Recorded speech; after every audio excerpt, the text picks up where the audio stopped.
ಪರಮಾತ್ಮನು ಹೇಳುತ್ತಿದ್ದನು, ಜಗತ್ತಿನ ಸುಖ ದುಃಖಗಳಿಗೆ ಸ್ತ್ರೀಯರೇ ಮೂಲ ಕಾರಣ. ದೂರವನ್ನೇ ಇದ್ದಕ್ಕಿಂತ ಈ ನನ್ನ ಮಾಡುವುದರಲ್ಲೇ ನನಗೆ ಸಾಧ್ಯವಾಗಿದೆ.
ಪಾಂಚಾಲಿ ಸಮಾಚಾರವೇ ಹೆಣ್ಣನೇಕೆ ಸಿದ್ಧಾಗಿರುವುದು?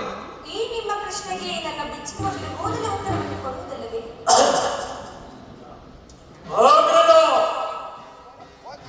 ಸಮಯಕ್ಕೆ ಸರಿಯಾಗಿ ಬಂದೆ.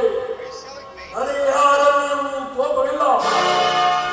ಆತ್ಮನ ಸಮಯದಲ್ಲಿ ನಿಮ್ಮ ಗಂಡು ವಿಚಾರವನ್ನು ತಿಳಿಸಿದರು. ಸಮೂಹದಲ್ಲೇ ಈ ವಿಚಾರವನ್ನು ಸಂಧ್ಯಾ ಪ್ರಸ್ತಾಪದೊಂದಿಗೆ ಉಚಿತವಾಗಿ ಕಾಣಬಹುದು. ಅರ್ಜುನನ ಹನುಮಾನಿಸಬಹುದು. ಆ ನಕಲ ಸಹೋದರನು ಸುಮ್ಮನಿರಬಹುದು. ಆದರೆ ಈ ದಾಕ್ಷಾಯಣಿಯನ್ನು ಪಾಂಡವರ ಪರಾಕ್ರಮವನ್ನೇ ಭಾವಿಸುವುದು. ದೀಕ್ಷಿತರಂತೆ ಕಂಡವರ ಮನ ಭಾಗದಲ್ಲಿ ಬೇಚಿರಾಜನೇ ಮಾಡಲು ಪಾಂಡುರಾಜನವರು ಕುದುರು ಹಾಗೆ ಬರಲಿಲ್ಲ. ಯುದ್ಧಕ್ಕಾಗಿ ನಿನ್ನ ಹನುಮಂತನಾಗಲಿ ಈ ಹರ್ಷಣದ ಸಹಾಯವಾಗಲಿ ಯಾರೂ ಅಪೇಕ್ಷಿಸುತ್ತಿಲ್ಲ. ನಾನು ಮತ್ತು ಈ ದಂಡ ಗುರುತರನ್ನು ಈ ಮೂಲವಾದಗಳು ನೀವು ನಿಶ್ಚಿಂತೆಯಿಂದ ತಾಮರದಲ್ಲಿ ನಾನು ಮಾತ್ರ ಪ್ರತಿಜ್ಞೆಯಂತೆ ಯುದ್ಧಕ್ಕಾಗಿ ಕೋಪ ಮಾಡಬೇಡ. ಅಗ್ರಜರು ನಮ್ಮೆಲ್ಲರ ಕೊಟ್ಟಿಗೆ ಆತನ ಇಷ್ಟಕ್ಕೆ ವಿರುದ್ಧವಾಗಿ ಯುದ್ಧವನ್ನು ಪ್ರಾರಂಭಿಸುವುದು ಅನುಚಿತ. ಪಾಂಚಾಲಿ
ಶಾಂತಿಯ ರಕ್ಷಣೆಯು ಕ್ಷತ್ರಿಯರ ಪ್ರಥಮ ಕರ್ತವ್ಯ. ನಾವು ಅಭಿಮಾನಕ್ಕೆ ವಶರಾಗಿ ಯುದ್ಧವನ್ನು ಪ್ರಾರಂಭಿಸಿದರೆ ಹಿಂದೆ ಅವಿಚಲರಾಗಿ ಅದಕ್ಕಾಗಿ ಸಂಧಿಗಾಗಿ ಸರ್ವ ಪ್ರಯತ್ನಗಳನ್ನು ಮಾಡಿದರು. ಧೂಮಿನನ್ನು ಸಂಧಿಗೆ ಕಳುಹಿಸಿ ಅಪಮಾನವನ್ನು ಪುನಃ ಶ್ರೀಕೃಷ್ಣ ಪರಮಾತ್ಮನೇ ಅಪಮಾನಕ್ಕೆ ಗುರಿಪಡಿಸಲ್ಲ ಎಂಬುದೇ ನನ್ನ ಚಿಂತೆ. ನೋಡಿದ್ರಾ ಏನೇ ಕೋಲಾಹಲ! ಅರ್ಜುನ ಅಗ್ರಜ! ಈ ಸತ್ಯ ಫಲಾಫಲಗಳೆಲ್ಲ ನಡೆದಾಡುವುದಿಲ್ಲ.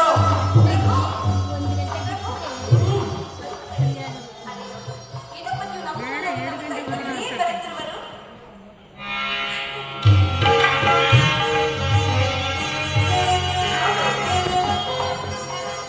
ಪರಮಾತ್ಮ ಬಾಣಪುತ್ರರ ಪ್ರಾಣಗಳ ವಿಜಯಶಾಲಿಯಾಗೂ ಧರ್ಮನಂದನ.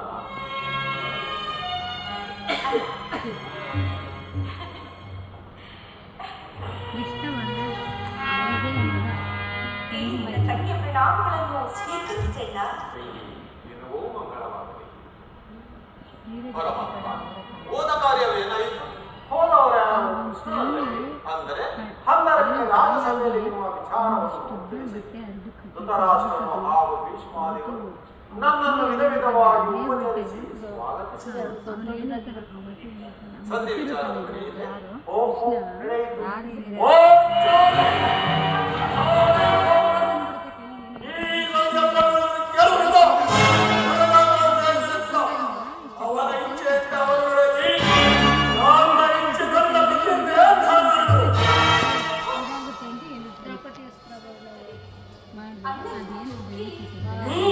ಈ ಮಣ್ಣನ ಮಾತು ಮುಗಿದರೆ ನನ್ನ ತಾಳ್ಮೆ ಮುಗಿದು ಮುಂದೇನಾಯಿತು?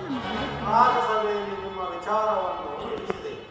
ಎಲ್ಲವೂ ತಕ್ಕ ರೀತಿಯಲ್ಲಿ ನಾನು ನಿರೀಕ್ಷಿಸಿದಂತೆ ನಡೆಯಿತು. ಅಣ್ಣ, ಯಾರು ಯಾರು ಒಪ್ಪಿದರು?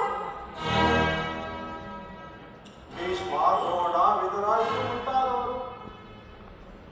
ಶ್ರೇಷ್ಠ, ಸುಮ್ಮನೆ ನನ್ನನ್ನು ಕಾಣಬೇಡ.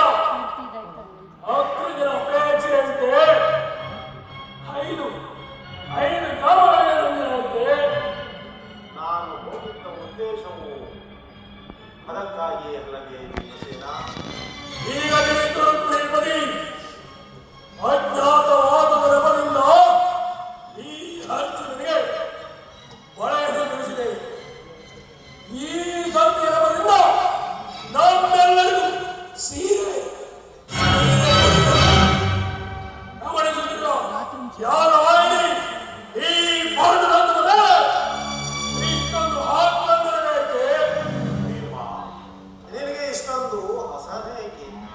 ಎಲ್ಲವನ್ನು ಸಮಾಧಾನದಿಂದ ಸಂಪೂರ್ಣವಾಗಿ ಕೇಳು.